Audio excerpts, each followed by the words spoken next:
Hi guys, આજ હું જાઉં છું ઓવન રિપેર કરાવવા માટે. તો ચાલો અમે ઓવન રિપેર કરાવવા માટે પહોંચી ગયા છીએ. પણ અહીં બહુ જ ટ્રાફિક છે, એટલા માટે આપણે કાર સાઈડમાં પાર્ક કરી અને ત્યાં ચાલીને જઈશું ઓવન રિપેર કરાવવા માટે.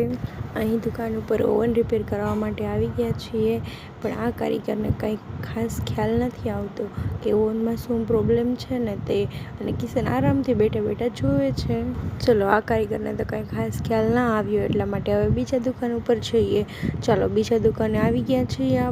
બીજા દુકાન ઉપર આવીને પણ કિશન આરામથી બેસી ગયા છે અને અંકલ ઓવન ખોલીને જોવે છે કે શું પ્રોબ્લેમ છે ને તે. તો અંકલને ખાસ ખ્યાલ આવી ગયો કે આમાં આ પ્રોબ્લેમ છે. તો ચાલો, અંકલ બોલ્યા કે આપણે 1 કલાકની વાર લાગશે ઓવન રિપેર કરવા માટે. તો અમે 1 કલાકની વાર લાગે એમ છે, તો એટલા માટે અમે સિટીની અંદર ગરમ ગરમ ગાંઠિયા ખાઈ આવીએ. એની અંદર આવી ગયા છીએ, તો ચાલો આપણે ગરમ ગરમ ગાંઠિયા ખાઈએ. રાતના વાગ્યા છે 11 અને કિશનને એટીએમે થોડું કામ છે, તો અમે એટીએમે જઈએ છીએ.